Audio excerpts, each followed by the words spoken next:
जो हमारे देश के प्रधानमंत्री है, इन्होंने लाल किले से बोला था कि 80% गौरक्षा की फर्जी है। एनडीटीवी के प्रोग्राम में बोला था 80% फर्जी है। जब एक प्रधानमंत्री इस तरह की बात करता है, और ये उस टाइम खासदार थे, तो इन्होंने कितने गौरक्षकों पे कार्रवाई करवाई उस टाइम पे, फर्जी बोले बात, जब प्रधानमंत्री खुद फर्जी बोल रहा था।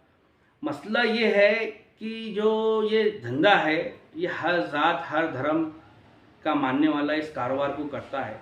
लगभग 25 लाख से ज़्यादा हमारी आबादी है, लेकिन टारगेट मुसलमानों को किया जा रहा है। नहीं, इलेक्शन में जो निवडणुका हो रही है, सबसे ज़्यादा कुरैशी बिरादरी ने एमआईएम को वोट करे। इम्तियाज जलील, ऐसा नहीं लगता है कि तुम्हारे समाज को टारगेट जो किया है उन्होंने, माजलगांव में जो भाषण किया, बात कही, तो कलीम कुरैशी के ऊपर निशाना साधा उन्होंने, इस पर कैसा देखते आप? तो मेरा यही तो कहना है कि इलेक्शन का मामला है तो इलेक्शन की हद तक रहना चाहिए।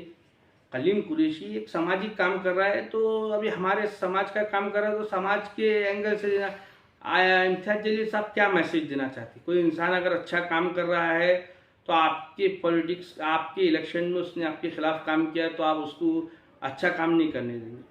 आप एक आपका कट्टर विरोधक भी होता है, अगर वो अच्छा काम करता है तो आपके अंदर ये सलाहियत होनी चाहिए, आपके अंदर काबिलियत होनी चाहिए कि आपने उसकी सराहना करनी चाहिए, तारीफ करनी चाहिए।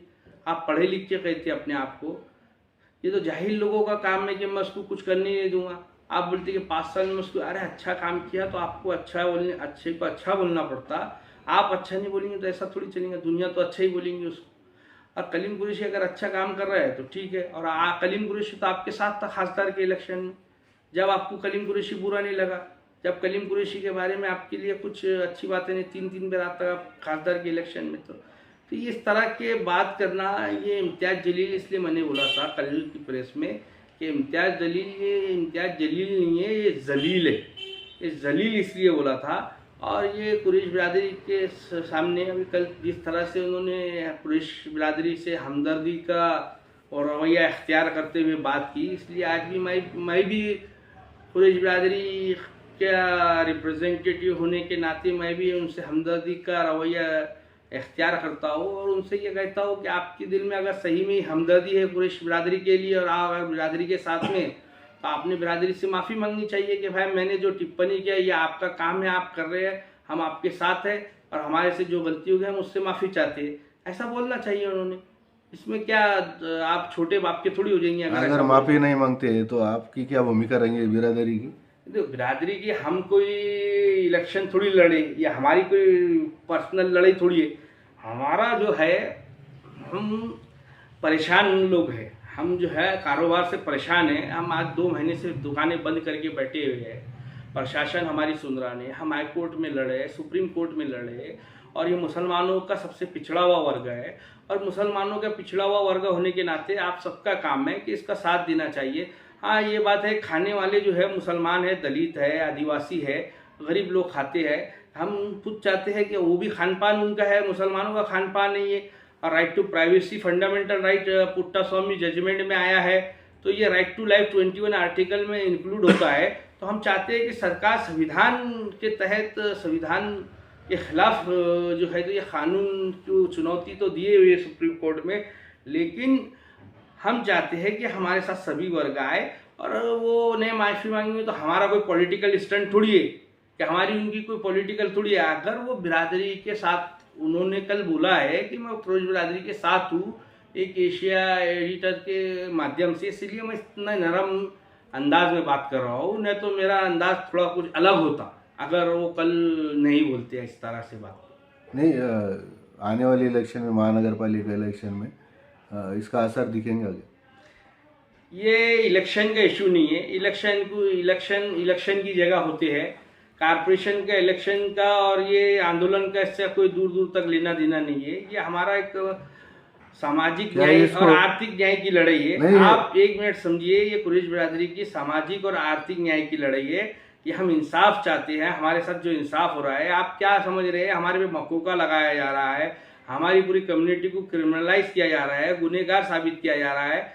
इसका संबंध क्या है पॉलिटिक्स से? पॉलिटिक्स अपनी जगह है, कारपोरेशन के इलेक्शन होंगे, जाएंगे, आएंगे, जाएंगे, उससे कोई लेना देना नहीं। ये कलीम कुरैशी इम्तियाज जलील की लड़ाई बोलेंगे क्या बिरादरी की लड़ाई बोलेंगे? ये उन्होंने, आप कलीम कुरैशी बिरादरी का काम कर रहे हैं तो उन्होंने बोलते हैं कि कलीम कुरैशी को क्यों आगे कर रहे बिरादरी। अरे बिरादरी का अधिकार है, ये हमारी कम्युनिटी का अधिकार है, हम किसको आगे करें, किसको पीछे करें, किसको नीचे। अभी हमारे लोग है, ये हमारी बिरादरी के लोग है, ये हमारा अधिकार है। ये इम्तियाज जलील थोड़ी बोल सकते। इम्तियाज जलील की दुश्मनी उसका पर्सनल मामला तो उससे कुछ होंगे, हमको उससे क्या लेना देना। हमारी बिरादरी तय करेंगी कि हमारे बीच में से कोई हमको लीड करेगा। ये इम्तियाज जलील थोड़ी हमको डिक्टेट कर सकता। ये इम्तियाज जलील थोड़ी हमारा ठेका लिया हुआ है कि तुम इसको आगे मत करो, उसको मत करो। अब तेरा पर्सनल मामला तुझे तू देखना, हमें तेरे को मना करेगा, तू पर्सनल मामला। लेकिन तू तेरे पर्सनल मामला की वजह से तू हमारी बिरादरी को टारगेट करेगा तो फिर हम तेरे को छोड़ेंगे नहीं, हम कहीं भी।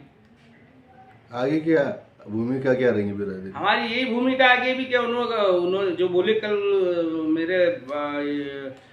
मेरा वीडियो जाने के बाद उनका वीडियो आया था कि हम कुरैश बिरादरी के साथ है, ये है तो साथ है तो आप आओ साथ हमारे, दिखो साथ हमारे और बोलो लोगों को साथ चलो। अभी बम्बई आ रहे सब लोग तो बम्बई आएंगे, नहीं जाएंगे।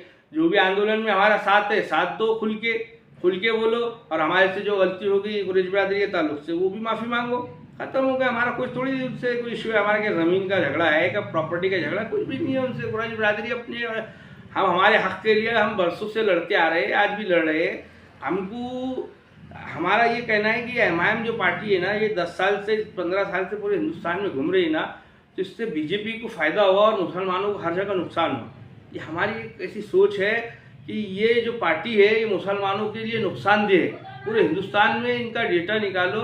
और मैं तो इनको चैलेंज करता सबको कि जितने भी स्कॉलर है, मुसलमानों के विद्वान लोग हैं, इन्होंने बैठना चाहिए, इसके ऊपर डिसाइड करो। आप डेटा रखो सामने कि इससे मुसलमानों का फ़ायदा हो रहा का नुकसान हो रहा, इससे मुसलमानों का नुकसान हो रहा और बीजेपी पार्टी का फ़ायदा हो रहा। इससे पहले भी आपकी बिरादरी के बहुत सारे लोग बीजेपी में, ये जो कांग्रेस में एमआईएम के अंदर नगर सेवक थे, उन्होंने बहुत सारे लोगों ने नगर सेवक भी बने एमआईएम के अंदर। इसको भी आपने ध्यान में रखना चाहिए। नहीं, कुरैश बिरादरी के एमआईएम से नगर सेवक बने, इसमें कोई दो राय नहीं है। अब इलेक्शन लड़ना रहता है, आदमी चुन के आना दिखता है, जैसी हवा रहती है उसके हिसाब से आदमी गाड़ी में चढ़ता है। जो फास्ट चली वो गाड़ी में जल्दी, हर आदमी अपने अपने मुकाम पे जल्दी पहुंचना चाहता है, इसलिए हर आदमी को मौका परस्त रहता है, मौके का फ़ायदा उठाता है।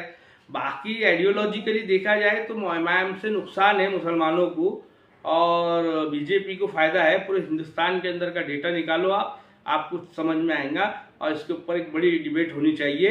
और मैं समझता हूँ कि मुसलमानों की अगर कोई भी एक ऑर्गेनाइजेशन है और कोई एनजीओ है जो पूरे मुसलमानों को लीड कर रहा है, तो मेरे नज़रिए में तो जमीयत उलमा हिंद है, जिसका आज़ादी में भी बहुत बड़ा हिस्सा रहा है।